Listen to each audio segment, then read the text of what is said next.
Hello students, आज के इस कैश फ्लो स्टेटमेंट के वीडियो में हम आपसे बात करेंगे operating activities, cash flow from operating activities को कैसे बनाते हैं। तो क्वेश्चन दिया हुआ है, the profit of P limited after appropriation was ₹250,000. The profit was arrived after taking into considering the following items. कुछ आइटम्स के एडजस्टमेंट्स करने के बाद किया गया है और देखेंगे तो दिया है कि डेप्रिसिएशन ऑन मशीनरी 20,000 से दिया हुआ है, loss on sale of furniture 2,000 से दिया हुआ है, गुडविल रिटर्न ऑफ दिया हुआ है हमारे को 9,000 से, प्रोविजन फॉर टैक्सेशन आपके 35,000, transfer to general reserve 17,500, gain on sale of machinery ₹8,000 और कुछ एसेट्स लाइबिलिटीज भी आपकी दी हुई है 2018 और 19 के लिए, जिसमें ट्रेड रिसीवेबल हमारे 50,000 थे 18 में, जो बढ़ के 62,000 हो गए हैं। ट्रेड पेबल 45,000 के थे 18 में, जो 55,000 19 में हो जाएंगे। स्टॉक 12,000 से 8,000 हो जा रहा है। एडवांस इनकम मतलब अनएक्रूड इनकम जो हमारी क्या होती है, लायबिलिटी होती है, करंट लायबिलिटी, वो आपकी 8,000 से फॉल होके आपका नील हो जा रही है। आउटस्टैंडिंग एक्सपेंसेस 6,000 से घट के 3,000 हो जा रहे हैं। प्रीपेड एक्सपेंसेस जो पहले कुछ भी नहीं थे, बाद में 5,000 हो गए और हमको बनाना है cash flow from operating activities. तो स्टार्ट करेंगे और क्वेश्चन में सबसे पहले हमारी को जरूरत होगी net profit before tax count करने की। नेट प्रॉफिट बिफोर टैक्स आप चाहो तो अलग से शो ऑफ करके कर सकते हो, या तो जैसे मैंने किया है वैसे भी करके कर सकते हो। तो स्टार्ट हमने किया, लिखा हुआ है cash flow from operating activities. जिस डेट को बना रहे हैं तो for the year ended 31 March 2019 हम बना रहे हैं। तो सबसे पहले मैंने लिखा नेट प्रॉफिट बिफोर टैक्स कैसे निकलेगा। हमारे को 2,50,000 का प्रॉफिट दिया हुआ था, 35,000 रुपीज हमने क्या किया था, प्रोविजन फॉर टैक्सेशन है, जो हमारे क्या किया जाता है, प्रॉफिट बिफोर टैक्स जब भी निकाला जाता है तो ऐड कर दिया जाता है, और 17,500 का ट्रांसफर टू रिजर्व दिया हुआ था, जनरल रिजर्व। तो टोटल अमाउंट आपकी हो गई 3,02,500, जो हमारा नेट प्रॉफिट बिफोर टैक्स होगा। अब हमको क्या करना है, देखना होगा कि कौन से ऐसे ट्रांजेक्शन्स हैं जो कैश को अफेक्टेड नहीं करते, बट हम अपने स्टेटमेंट में प्रॉफिट में इसको ले चुके हैं। तो आप करेंगे ऐड डिसअलाउड एक्सपेंसेस। ऐड हम एक्सपेंस वो एक्सपेंस करते हैं जो नॉन कैश ट्रांजेक्शन्स हैं। तो जैसे इसमें दिया हुआ है डेप्रिसिएशन ऑन मशीनरी 20,000 क्वेश्चन में दिया हुआ था। डेप्रिसिएशन होने पर कोई खर्चा हमारे पास से नहीं होता, पैसा कहीं जाता नहीं है, ये एक एक्सपेंडिचर माना जाता है, ये हमारा आपका नुकसान की तरह माना जाता है, लॉस की तरह माना जाता है 20,000 से, जो हमने डिसअलाउ कर दिया। Loss on sale of furniture, तो सेलिंग प्राइस में इसकी फिगर जो है एडजस्टेड, इसको अलग से दिखाने की जरूरत नहीं है, तो हमने क्या दिखाया, एड डिसअलाउड एक्सपेंसेस की कैटेगरी में 2,000 से। गुडविल रिटर्न ऑफ 9,000 से दी गई थी, वो भी हमारे क्या नॉन कैश ट्रांजेक्शन हैं। हमने क्या किया, इन तीनों चीजों को कंसोलिडेट करके अब ऐड कर देंगे, और 31,000 हमने जब ऐड किया तो हमारी फिगर आई 3,33,500। अब चलते हैं, देखते हैं कोई ऐसी इनकम तो नहीं है जो डिसअलाउड है या नॉन कैश ट्रांजेक्शन्स हैं, या उसको कहीं हमने और दिखाना चाहिए, गलत जगह दिखा दिया है। तो यहां दिया हुआ है gain on sale of machinery. Sale of machinery आपकी इन्वेस्टिंग एक्टिविटीज में आता है, वहां पे प्रॉफिट पे बेचा हो या लॉस पे बेचा हो, वो सब एडजस्टेड होता है फिगर। आपको उसको लिए गेन या अलग से दिखाने की जरूरत नहीं होती है। तो यहां से हमने क्या किया, उसे डिसअलाउड इनकम की कैटेगरी में gain on sale of machinery के 8,000 सब्सट्रैक्ट कर दिए, और हमारी फिगर आई 3,25,500। ये हमारा होगा net profit before changes in working capital, क्योंकि अभी मैंने वर्किंग कैपिटल से रिलेटेड एडजस्टमेंट नहीं की है। आपको पता है कि वर्किंग कैपिटल का मतलब क्या होता है, current assets minus current liability. अब करंट एसेट्स और करंट लायबिलिटीज में क्या चेंजेस आ रहे हैं, क्या इंपैक्ट आ रहे हैं, उन्हीं को रिकॉर्ड करेंगे। और इसमें मैंने आपको जब परफॉर्मा बनाया था तो बताया था कि डिक्रीज इन करंट एसेट्स हो या इंक्रीज इन करंट लायबिलिटीज दिया हो तो वो ऐड कर देना चाहिए। तो हम क्या करेंगे, डिक्रीज इन करंट एसेट्स की कैटेगरी में हम देख रहे हैं, तो इन्वेंट्री हमारे को दिया हुआ है 4,000 से, जो हमारी क्या की जाएगी, ऐड की जाएगी। एक ही आइटम है। अब करेंगे इंक्रीज इन करंट लायबिलिटीज देख रहे हैं, तो वहां पे भी एक ही आइटम दिया हुआ है, ट्रेड पेबल 10,000 से, और टोटल आपके 10 और 4 14,000 ऐड कर दिए जाएंगे। अब हमारी फिगर आ रही 3,39,500। इसका जस्ट रिवर्स, जैसे मैंने डिक्रीज इन करंट एसेट्स को ऐड और इंक्रीज इन करंट लायबिलिटीज को ऐड करने की बात की, इसका उल्टा क्या होगा, माइनस किया जाएगा। तो इंक्रीज इन करंट एसेट्स अगर आपको दी है या डिक्रीज इन करंट लायबिलिटीज अगर आपको दी है तो वो माइनस करेंगे। तो हमने देखा कि ट्रेड रिसीवेबल हमारे इंक्रीज हो रहे हैं, जो हमारी करंट एसेट्स है 12,000 से, ये माइनस होगी। इसके बाद प्रीपेड एक्सपेंसेस 5,000 से, ये भी माइनस होंगे। और डिक्रीज इन करंट लायबिलिटीज में जब हम चल रहे हैं तो दो आइटम हमारे को दिख रहे हैं, वो है आउटस्टैंडिंग एक्सपेंसेस 3,000 से रिड्यूस हो रहा था, एडवांस इनकम भी आपका 8,000 से रिड्यूस हो रहा था। ये सारी फिगर को कंसोलिडेट करके मैंने 28,000 काउंट किया, जिसे अब हम सब्सट्रैक्ट करेंगे और हमारी फिगर आएगी 3,11,500। ये हमारी ऑपरेटिंग एक्टिविटीज हो सकती है। बट अगर क्वेश्चन में इनकम टैक्स पेड या टैक्स रिफंड दिया हुआ है तो हमारे को ये आंसर अभी नहीं बताएंगे। हमने वही यहां काम किया है क्योंकि यहाँ पे टैक्स पेड दिया हुआ था। और ये हम लिखेंगे cash generated from operating activities. जो 3,11,500 आएगा उसे हम लिखेंगे cash generated from operating activities. अब इसमें से हमने जो टैक्स का पेमेंट किया है वो सब्सट्रैक्ट कर दिया जाएगा 35,000 का, और जो फिगर अब आएगी एक्चुअल में वो होगी हमारी cash flow from operating activities. अगर डेटा निगेटिव आता तो उस सिचुएशन में हम लिखते cash used in operating activities. आपको कॉन्सेप्ट समझ में तो आया होगा, बट एक क्वेश्चन हम और कराना चाह रहे हैं ताकि आपको ये कॉन्सेप्ट अच्छे से समझ में आ सके।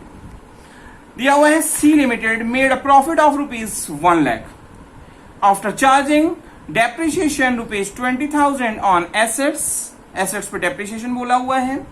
ट्रांसफर टू जनरल रिजर्व 30,000 से, गुडविल राइट ऑफ किया गया है 7,000 से, gain on sale of machinery 3,000 बोली है। और ये सारी चीजें हम अपने स्टेटमेंट में रिकॉर्ड कर चुके हैं। कुछ अदर इंफॉर्मेशन दी है जिसमें बताया गया कि करंट एसेट्स और करंट लायबिलिटीज के चेंजेस ऐसे हुए हैं। At the end of the year trade receivable showed an increase of ₹6,000। Trade payable भी इंक्रीज कर रहा है आपका 10,000 से। प्रीपेड एक्सपेंसेस इंक्रीज हो रहे हैं 200 से।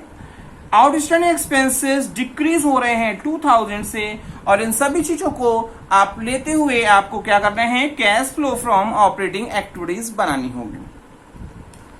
तो स्टार्ट करेंगे। सबसे पहले हम चेक करेंगे नेट प्रॉफिट बिफोर टैक्स, क्योंकि हमको सबसे पहले उसकी जरूरत पड़ेगी। हमारे को करंट ईयर का प्रॉफिट तो दिया हुआ है 1 लाख, जो आपका आफ्टर टैक्स है। और हमको क्वेश्चन में क्योंकि लिखा था transfer to reserve, general reserve, जो क्या किया जाता है नेट प्रॉफिट बिफोर टैक्स में ऐड कर दिया जाता है, जिसे मैंने आपको प्रोफॉर्मा जब बताया था फर्स्ट वीडियो में तो उसमें समझाया है कि कैसे नेट प्रॉफिट बिफोर टैक्स हम निकालते हैं और कौन कौन से आइटम इसमें लिए जाते हैं। यहाँ पे सिर्फ और सिर्फ एक आइटम था ट्रांसफर टू जनरल रिजर्व, जिसे हमने ऐड कर दिया।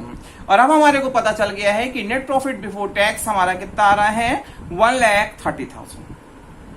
हमको पूछा गया है cash flow from operating activities बनाने के लिए, तो स्टार्ट करते हैं और सबसे पहले लिख देते हैं क्या बना रहे हैं। हमने लिखा cash flow from operating activities.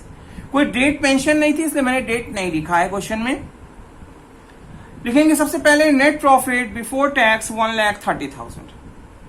अब आगे क्या करना होगा, हमको नॉन कैश ट्रांजेक्शन्स अगर कोई है, एक्सपेंडिचर या इनकम है, तो उसको हम लोग क्या करेंगे, डिसअलाउ करेंगे। तो सबसे पहले बारी आती है एक्सपेंस की, जिसे हम डिसअलाउड एक्सपेंस कह सकते हैं, जो नॉन कैश ट्रांजेक्शन्स हैं। और अगर इसको हमने अपने स्टेटमेंट में पहले से ऐड किया हुआ है एडजस्टमेंट, तो उसे हम लोग अब क्या करेंगे, डिसअलाउ करेंगे, कैंसिल करेंगे। जो चीजें माइनस की गई हैं वो हम प्लस करेंगे और जो प्लस की जाती हैं वो माइनस करेंगे। तो सबसे पहले डेप्रिसिएशन ऑन एसेट्स हमारे को 20,000 से दिया गया था, जो माइनस किया गया होगा कभी, तो आज हम इसे प्लस करते रहे हैं। फिर दिया है गुडविल रिटर्न ऑफ।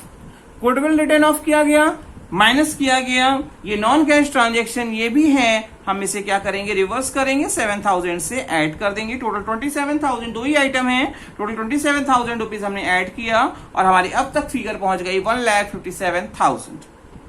अब क्या करेंगे, नॉन कैश ट्रांजेक्शन्स की कैटेगरी में हम देख रहे हैं gain on sale of machinery, जो हमारी इनकम है, डिसअलाउड इनकम मानी जाएगी, क्योंकि सेलिंग प्राइस में प्रॉफिट या लॉस जो होता है वो एडजस्टेड होता है, उसको अलग से दिखाने की जरूरत नहीं होती। तो 3000 से gain on sale of machinery दिया हुआ है वो हमारा क्या हो जाएगा, सब्सट्रैक्ट हो जाएगा और हमारी फिगर आएगी 1,54,000।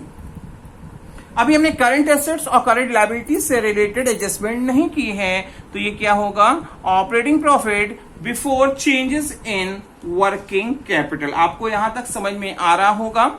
आगे चलते हैं और देखेंगे हमको क्या क्या हो रहा है, करंट एसेट्स में क्या चेंजेस हो रहे हैं। तो आप देखेंगे तो आपने देखा करंट लायबिलिटीज हमारी हाइक हो रही है, बढ़ रही है, और करंट लायबिलिटीज का बढ़ना और करंट एसेट्स का फॉल करना ऐड किया जाता है। तो करंट लायबिलिटीज इंक्रीज में आप देख रहे हो ट्रेड पेबल हमारे 10,000 से इंक्रीज कर रहे थे, जिसे हमने क्या किया, ऐड कर दिया। करंट एसेट्स का इंक्रीज होती नहीं दिख रही थी। फॉल निगेटिव में चलते हैं, लेस सेगमेंट में चलते हैं, तो वहां पे क्या किया जाता है, इंक्रीज इन करंट एसेट्स और डिक्रीज इन करंट लायबिलिटीज अगर आपको दी है तो वो माइनस की जाती है। और इंक्रीज इन करंट एसेट्स में हमारे को दो आइटम दिख रहे हैं, जैसे ट्रेड रिसीवेबल इंक्रीज कर रहा है 6,000 से, ये माइनस होगा। इसी तरह प्रीपेड एक्सपेंसेस 200 से इंक्रीज हो रहा है, ये भी माइनस होगा। और फिर decrease in current liabilities segment पे अगर हम देख रहे हैं तो वहां पे हमारे को आउटस्टैंडिंग एक्सपेंसेस 2,000 से दिए हैं, ये भी हमारे क्या हो रहे हैं, डिक्रीज हो रहे हैं 2,000 से। और ये तीनों चीजों का कंसोलिडेशन करके 8,200 हमने सब्सट्रैक्ट किया, तो आपका जो आंसर आएगा वही हमारा net cash flow from operating activities हो जाएगा। क्योंकि यहां पे क्वेश्चन में इनकम टैक्स पेड या आपके टैक्स रिफंड जैसे वर्ड्स नहीं दिए हैं।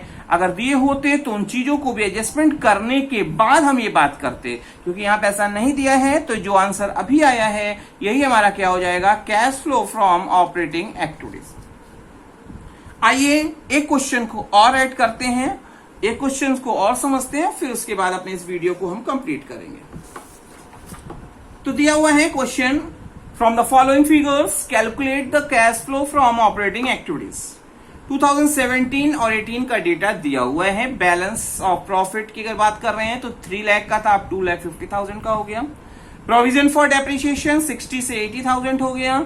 आउटस्टैंडिंग एक्सपेंसेस 18 से 15,000 बता रहा है। प्रीपेड इंश्योरेंस 6 से 9,000 हो जा रहा है। गुडविल आपका दिया हुआ है जो 40,000 से 32,000 हो जा रहा है। प्रोविजन फॉर डीडी आपका इंक्रीज कर रहा है, 10 से 14 हो जा रहा है।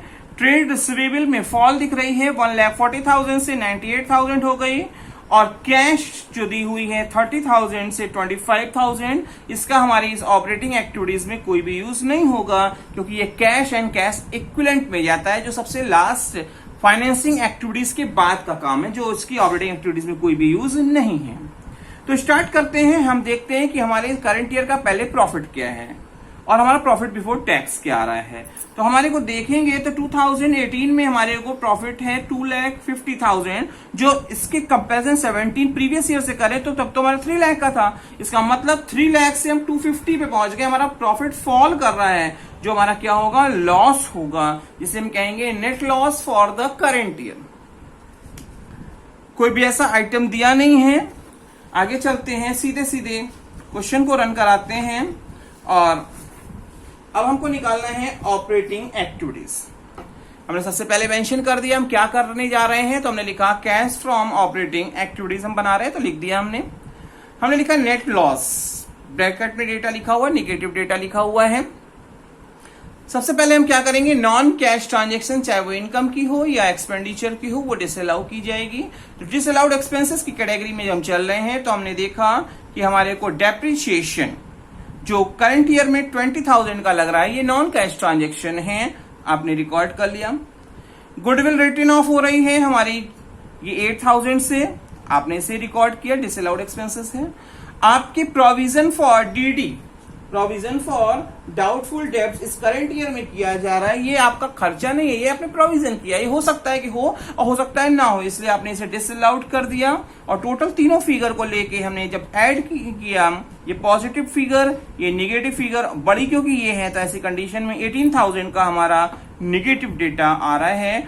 और जो क्या है, operating loss before changes in working capital, ये ऐसा क्यों आया? क्योंकि डिसअलाउड इनकम सेगमेंट में कोई भी ऐसा आइटम दिया नहीं था, इसलिए डेब्ट्स के बाद डायरेक्टली हम पहुंच कहां गए? Operating loss. ये डेटा निगेटिव आने के कारण हम इसे लॉस कह रहे हैं, ऑपरेटिंग लॉस। अगर पॉजिटिव डेटा आया होता तो हम ऑपरेटिंग प्रॉफिट वर्ड का यूज यहां पे करते। मैंने लिखा operating loss before changes in working capital.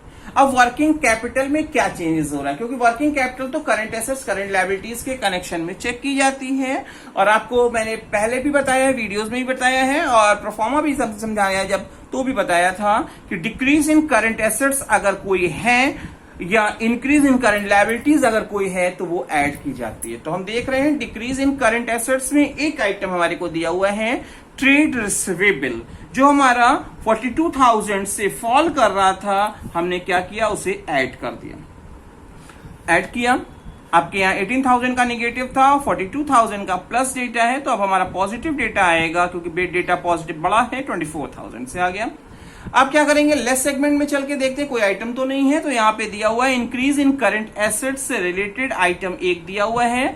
तो इंक्रीज इन करंट एसेट्स में हमारे को प्रीपेड इंश्योरेंस दिया हुआ है, 3,000 से इंक्रीज हो रहा है, जो हमारा क्या होगा? सब्सट्रैक्ट किया जाएगा। और डिक्रीज इन करंट लायबिलिटीज में अगर हम देख रहे हैं तो हमारे को आउटस्टैंडिंग वेजेस दिए हुए हैं 3,000 के, ये भी हमारे क्या किए जाते हैं? माइनस किए जाते हैं। तो 3 और 3 टोटल 6,000 हम इसमें से सब्सट्रैक्ट करेंगे और हमारे को मिलेगा जो आंसर, वो पॉजिटिव आंसर मिल रहा है 18,000 का। कोई भी इनकम टैक्स पेड या इनकम टैक्स रिफंड नहीं है, तो ऐसी सिचुएशन में पॉजिटिव डेटा का रिजल्ट आने के कारण हम लिख रहे हैं cash flow from operating activities. अगर डेटा हमारा नेगेटिव आया होता तो उस सिचुएशन में हम लिखते कैश यूज्ड इन, मतलब ये यूज हो गया ऑपरेटिंग एक्टिविटीज।